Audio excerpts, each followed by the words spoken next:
Tiene la palabra el doctor don Francisco José Vaz Leal, catedrático de Psiquiatría en la Facultad de Medicina y Ciencias de la Salud,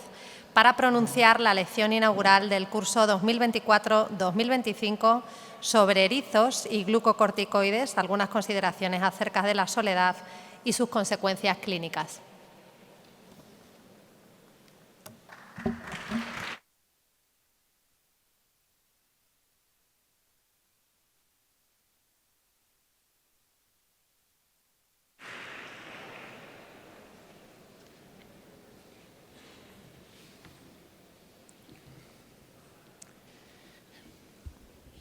Buenas tardes. Excelentísima señora presidenta de la Junta de Extremadura, excelentísimo y magnífico señor rector de la UEX,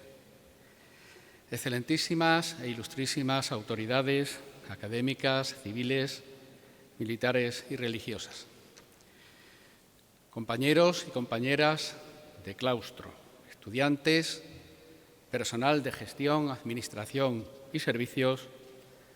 señoras y señores. Con una urgencia a la que ya debería estar acostumbrado, se me propuso desde el rectorado, hace apenas 2 meses, que me ocupase de dictar la lección inaugural del curso académico que hoy estrenamos. Fue una muestra de cortesía que agradecí de todo corazón y al mismo tiempo un motivo de sobresalto. Pues aunque no es tarea novedosa para quien les habla tener que dirigirse a un auditorio a estas alturas de su vida, no es habitual que tenga que hacerlo ni en circunstancias tan solemnes como la de hoy, ni ante una audiencia tan excelente y heterogénea. Desde el primer momento tuve claro que los referentes de mi disertación deberían ser la salud, la enfermedad y los avatares de una y otra en estos tiempos que corren, abordando la cuestión con detalle y concisión y hablando por lo demás en román paladino, que eso de que los médicos utilizamos un lenguaje nebuloso no es sino un triste San Benito con el que la maledicencia nos viste desde hace siglos. Con todos estos determinantes de por medio, llegué a la conclusión de que la soledad y sus consecuencias sobre la salud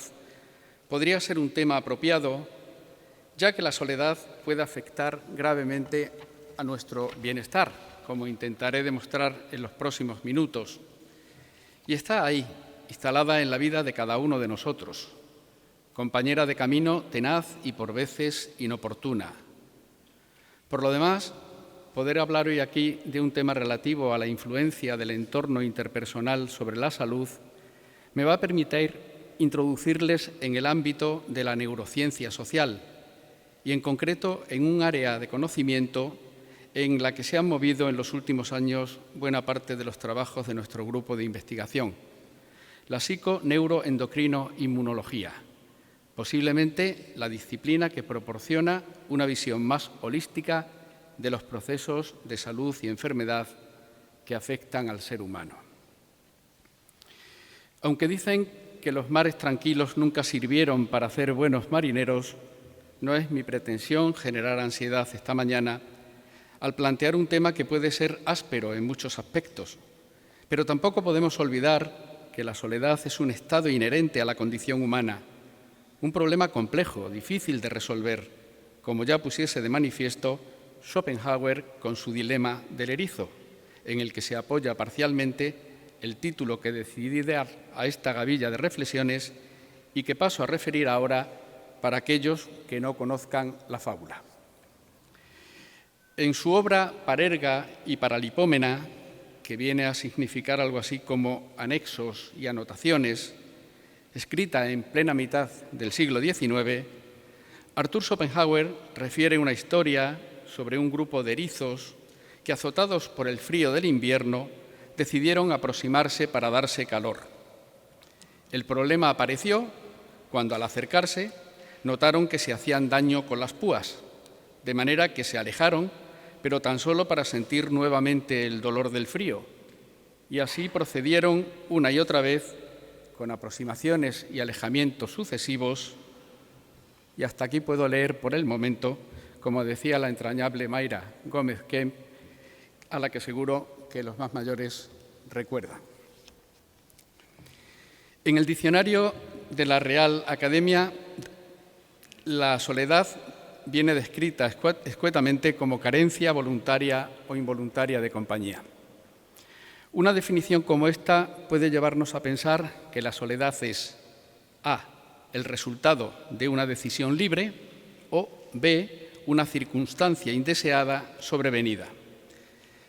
Sin embargo, no me parece a mí que las cosas sean tan sencillas,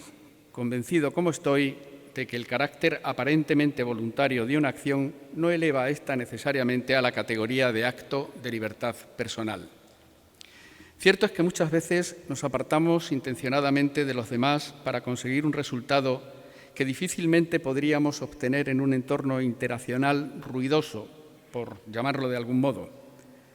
Pero no es menos cierto que en otras ocasiones la búsqueda del aislamiento es consecuencia de condicionantes internos que están muy por encima de nuestra voluntad y de nuestra supuesta libertad. Para que se hagan una idea de cómo a menudo lo que parece estar completamente bajo nuestro control voluntario realmente no lo está, recurriré a un ejemplo. Verán, los prototipos del aislamiento social y la soledad en psicopatología son dos trastornos de la personalidad: el trastorno esquizoide y el trastorno por evitación. El sujeto esquizoide no parece precisar de los demás. Exhibe una pauta persistente de desapego social y de distanciamiento frente a sus semejantes y un patrón de expresión de sus emociones totalmente controlado y restrictivo, digno de un tahúr del Mississippi en plena partida de póker. Por su parte, el sujeto con un patrón evitativo de personalidad muestra también una intensa retracción social, pero en su caso el alejamiento tiene que ver con su gran sensibilidad frente a la posibilidad de ser evaluado negativamente por los demás, con su miedo a ser criticado o rechazado por los otros. La diferencia entre ambos parece sencilla. El sujeto esquizoide no sufre, vive feliz dentro de la burbuja que lo aísla de los otros, los demás no le interesan y por eso se mantiene alejado de sus semejantes, en tanto que el sujeto con un patrón evitativo vive con dolor su distanciamiento, toda vez que le gustaría acercarse a los demás si pudiese tener la certeza de que iba a ser aceptado incondicionalmente. La dualidad es clara, entonces, dirán algunos. El sujeto esquizoide está haciendo lo que quiere, que es vivir en soledad, en tanto que el sujeto evitativo sufre por no ser capaz de hacer lo que desea,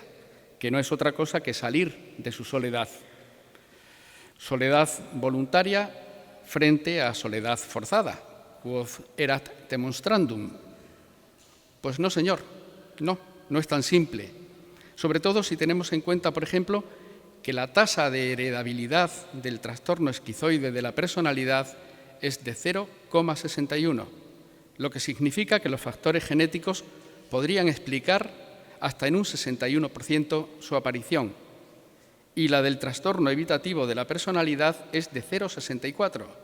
hasta un 64% de contribución potencial de los genes en este caso. De este modo, desde el mismo momento de abrir los ojos a la luz, algunas personas tendrían predisposición al distanciamiento social, mediando rasgos temperamentales determinados en gran medida por su genética, en tanto que otras tenderían a buscar la cercanía, circunstancias estas que han sido objetivadas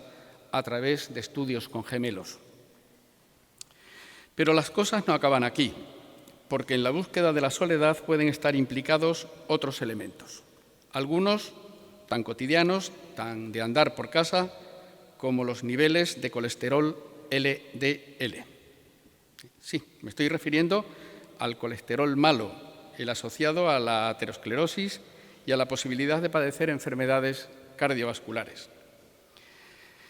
Que nadie se asuste, pero hace 30 años que los psiquiatras sabemos que unos niveles bajos de colesterol LDL, pese a estar asociados a un menor riesgo de morir por una enfermedad cardiovascular, se correlacionan con un riesgo 4 veces mayor de morir por suicidio y también con una mayor probabilidad de fallecer de forma accidental o violenta, así como con problemas del tipo de la ansiedad, la impulsividad o los síntomas depresivos. Suena extraño, pero así es, por más que todavía no conozcamos las razones últimas de tan inquietante asociación. Dios mío, se estará quizá diciendo a alguno de ustedes ahora, asustados, y mi médico empeñado en que tengo que bajar los niveles de colesterol.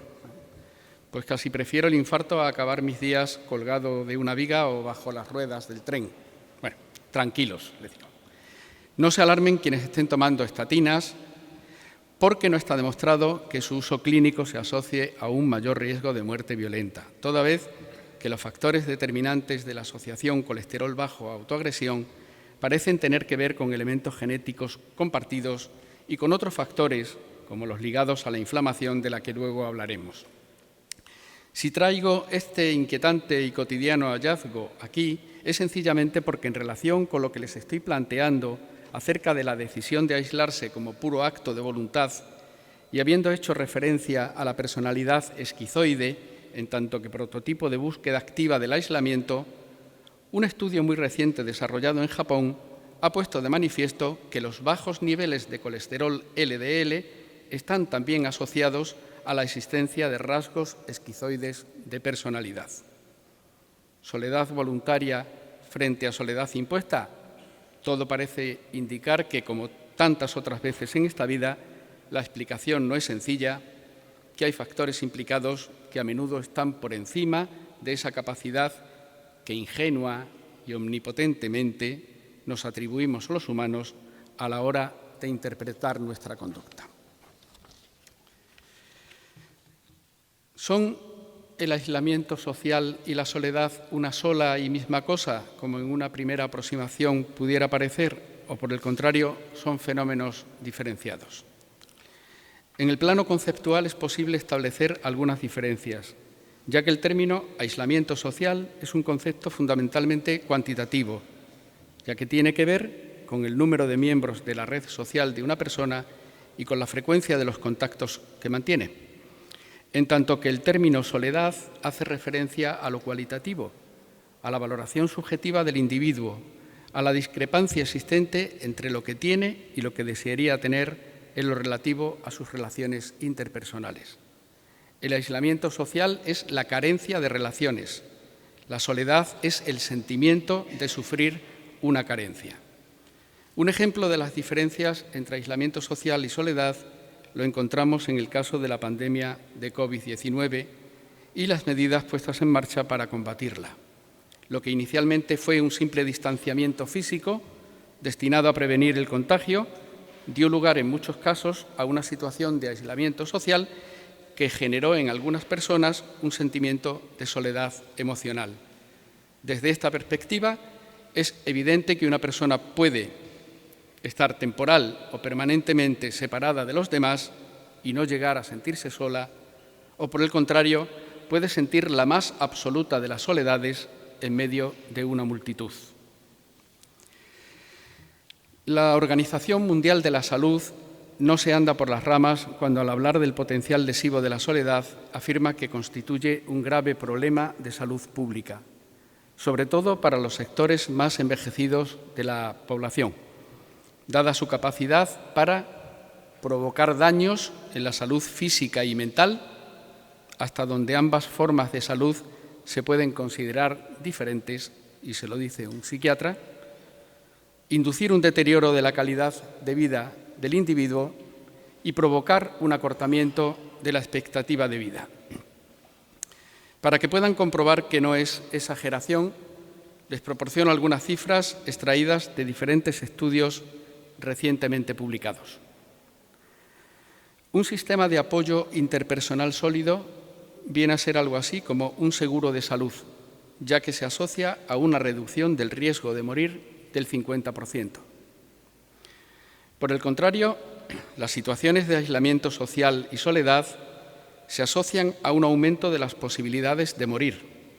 En el caso del aislamiento, un 29%, en la soledad un 26%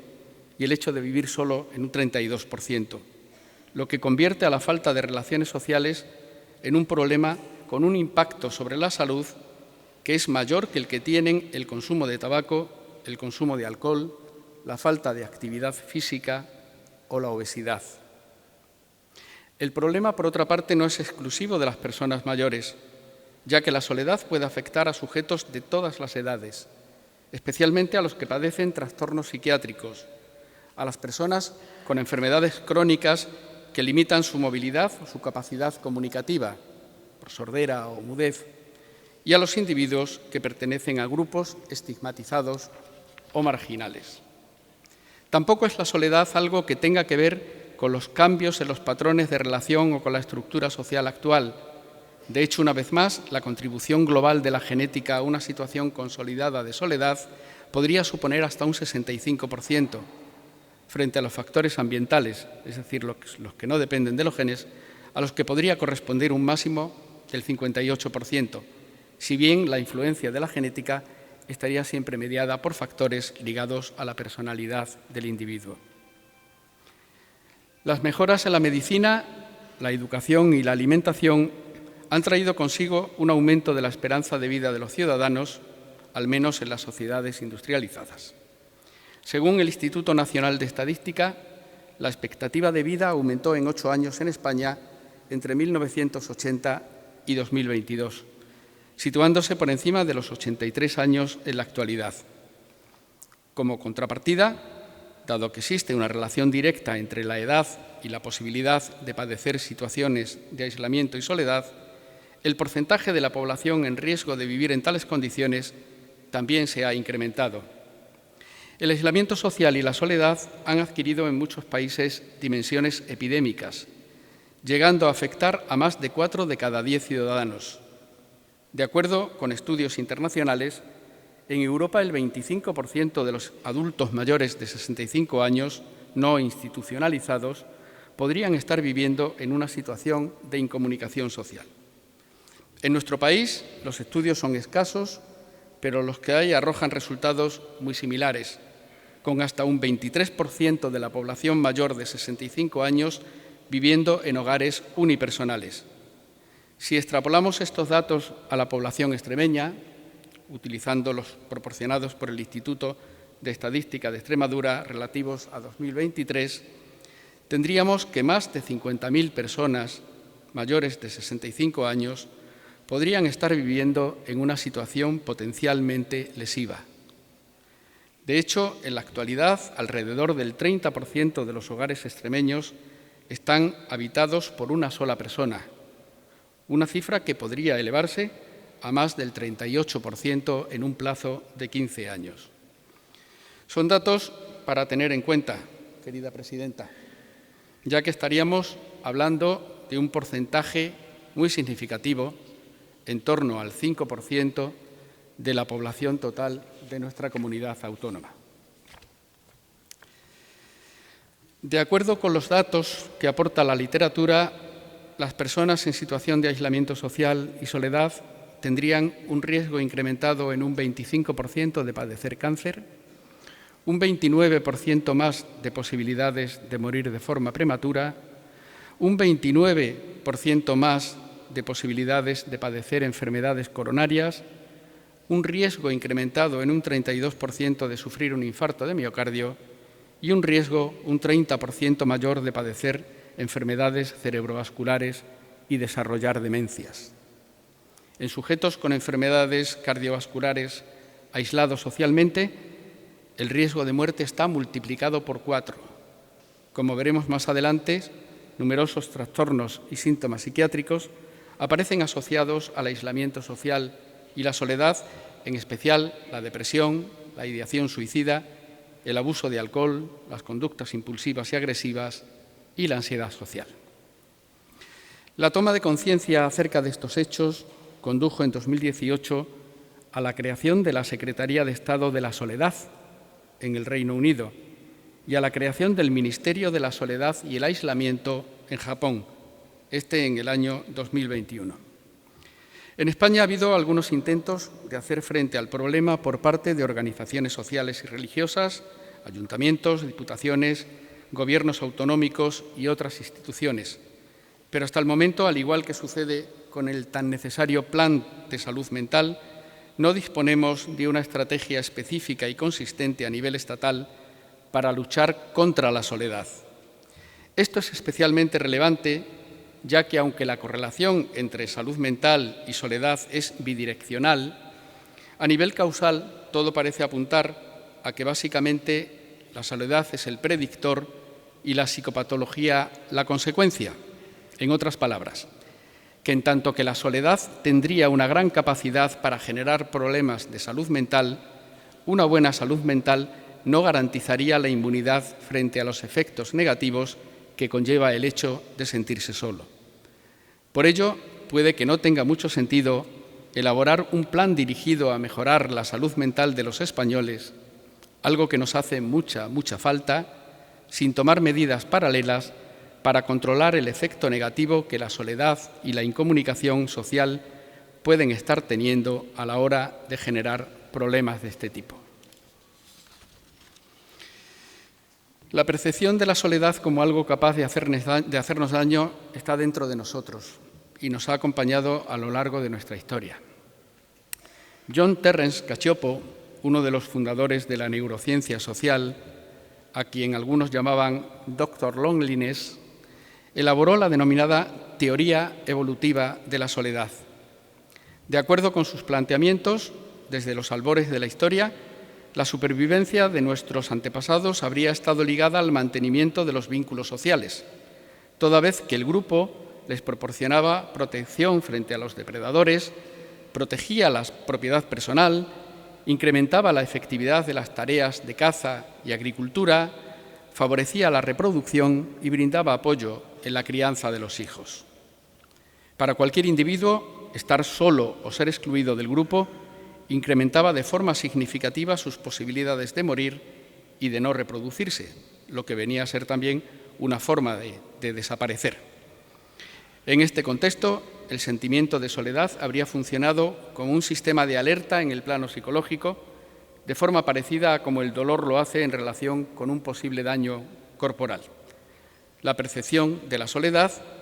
habría actuado disparando las alarmas e impulsando a las personas a adaptar comportamientos que pudiesen neutralizar la supuesta situación de peligro. Por otra parte, las personas que viven alejadas del grupo sufren en sus carnes a menudo el estigma social asociado a la soledad, ya que paradójica y tristemente, lejos de verse como víctimas de una situación que en la mayoría de los casos no han provocado ni buscado, se sienten culpables de su propio abandono y tienden a ocultarlo ante los demás. Si estás solo, algo habrás hecho para merecerlo. Temen que los demás puedan reprocharles. De este modo, a la carencia de afecto se une la falta de confirmación y estatus personal, y de ahí tan solo hay un paso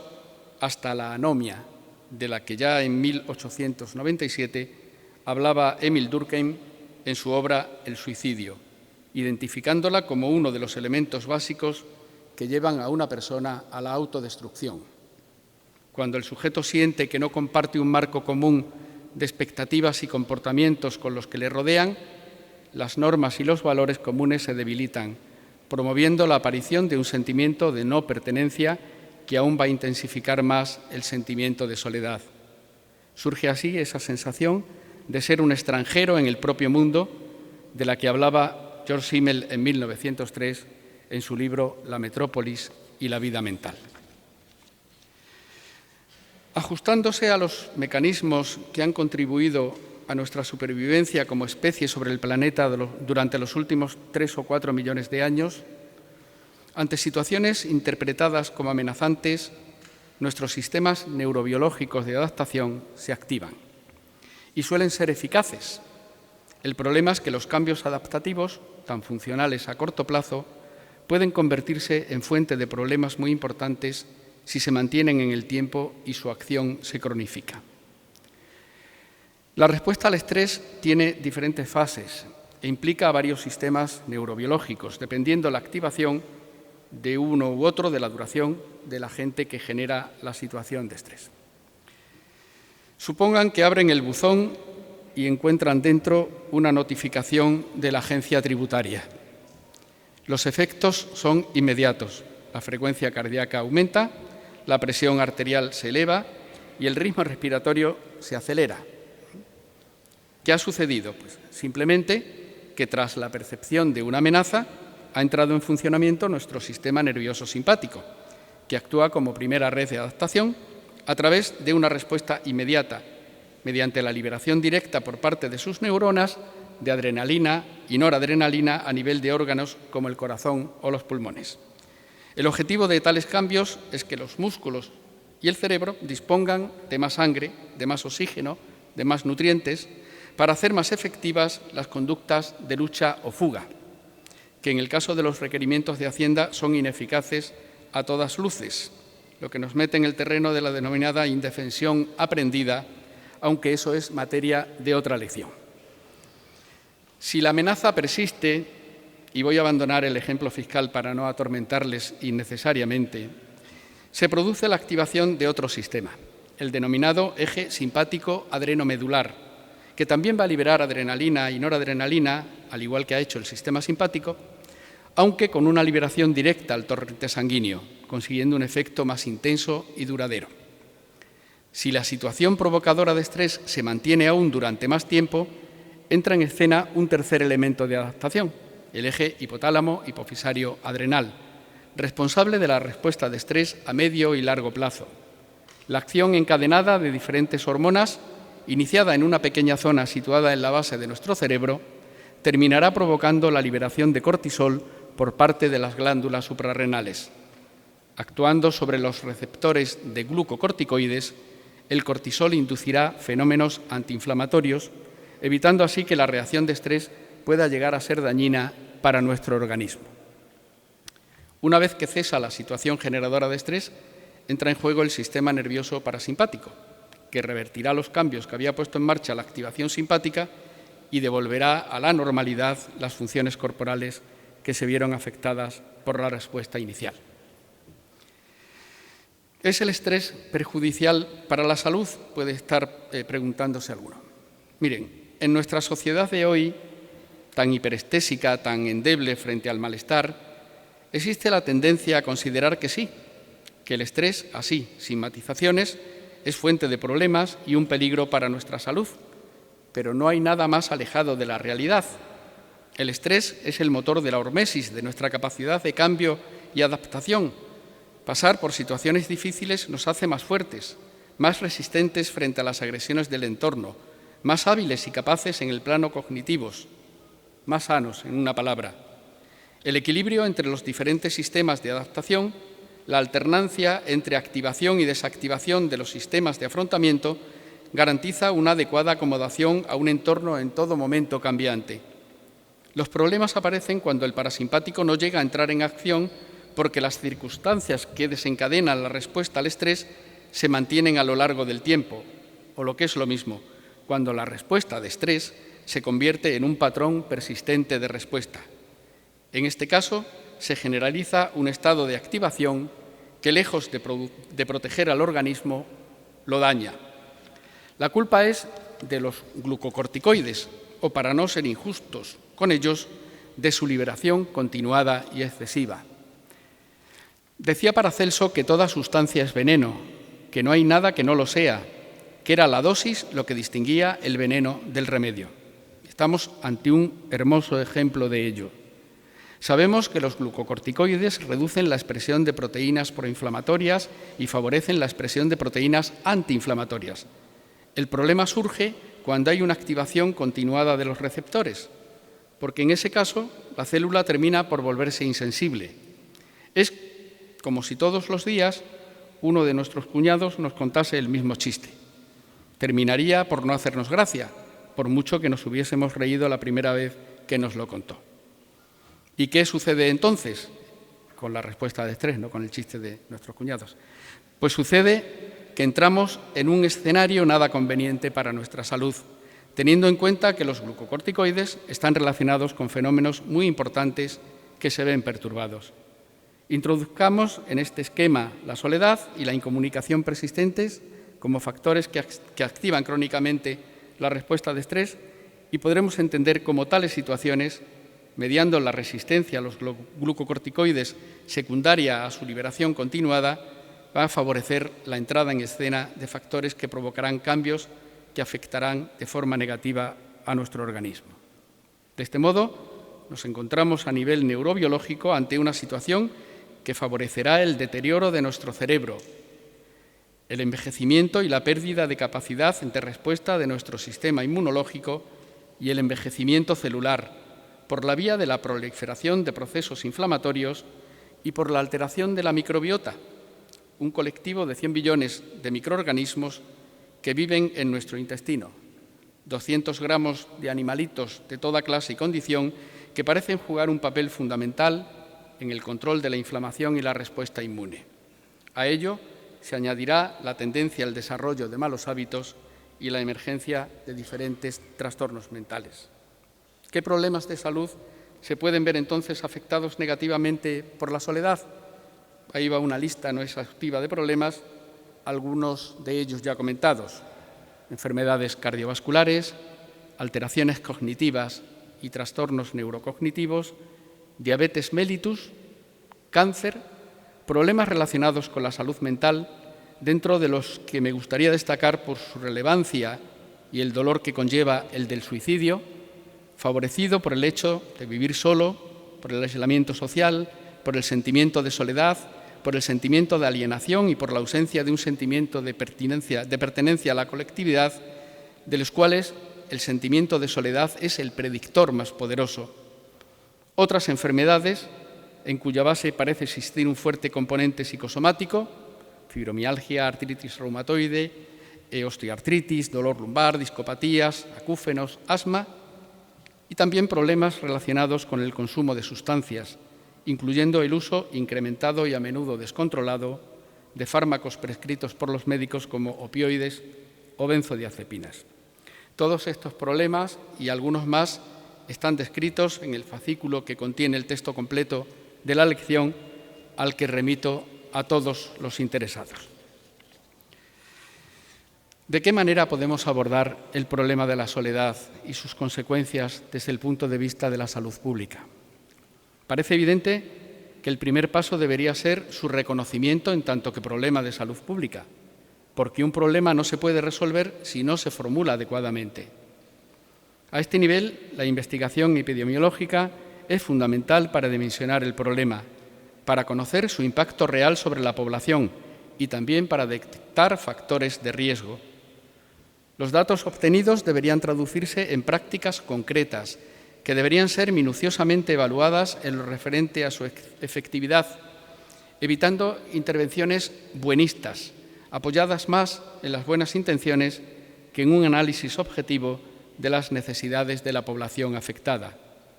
Será necesario, además, incorporar la información obtenida a los sistemas de registro sanitario, como nuestro sistema JARA,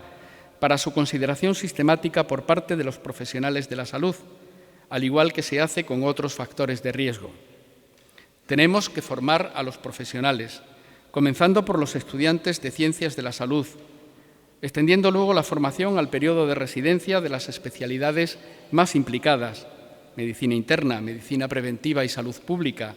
neurología, psiquiatría, cardiología, oncología. Será necesario, sobre todo, sensibilizar a los residentes de la especialidad de medicina familiar y comunitaria, ya que en ellos recaerán preferentemente, una vez terminado su periodo de formación, las tareas de prevención y detección precoz. Es imprescindible, por último, conectar el sistema sanitario con los servicios sociales y con las redes y recursos de tipo comunitario para que constituyan sistemas confluyentes que aporten respuestas coordinadas. Por extraño que pueda parecer, y con esto voy poniendo fin a mi intervención, aunque no existen fármacos específicos para el tratamiento directo de los problemas derivados del aislamiento social y la soledad, algunos estudios realizados con animales ponen de manifiesto que los efectos conductuales podrían ser mejorados con el uso de antidepresivos, de alopregnanolona, un derivado de la progesterona con propiedades ansiolíticas, de oxitocina, la hormona del contacto y los lazos maternales, de betabloqueantes y otros. Ello, por supuesto, al margen de la efectividad que los fármacos pueden tener en el tratamiento de la psicopatología que lleva al sujeto a aislarse. Bien, hemos llegado al final. Loado sea Dios, dirá más de uno. Aún así, espero haber cubierto los objetivos que me fijé al elegir el tema de mi intervención y haberles convencido de que la soledad puede ser un grave problema de salud pública al que, lamentablemente, no parece que se le esté dedicando en estos momentos, desde los ámbitos sociopolítico y sanitario, la atención que merece. Se inspiraba el título de mi intervención en la fábula de Schopenhauer sobre un grupo de erizos que tuvo que elegir en pleno invierno entre el frío de la soledad y los dolorosos pinchazos que traía consigo el acercamiento. Corren tiempos en los que es muy fácil ser tachado de reaccionario, ya que el término se utiliza con una imprudente soltura y juega en mi contra, en este caso, el acendrado elitismo de Schopenhauer, su pesimismo filosófico y su supuesta misoginia, determinada en gran medida por haber encontrado demasiado tarde a la mujer que le hizo cambiar de opinión. Pero arriesgándome a ser tildado de retrógrado, quiero reconocer públicamente mi admiración por su obra y confesar que comprendo que en un momento determinado decidiese alejarse de las púas ajenas para intentar encontrar la belleza en la soledad. Los caminos de esta vida no siempre están plagados de rosas, por mucho que ello les duela a los que siguen soñando con quiméricas Arcadias o con el regreso a una fabulosa edad de oro que nunca existió ni existirá. Carezco del genio intelectual de Schopenhauer y por ello, y a pesar de haber dedicado un tiempo a analizar los pormenores de su dilema de los erizos, debo admitir que no he encontrado una solución que sirva para todas las personas y para todas las situaciones. Quizá porque la soledad, cuando se convierte en un problema, tiene difícil solución, porque es algo que, como el desamor, el dolor o la muerte, forma parte de la propia esencia humana, de la vida misma. Aún así,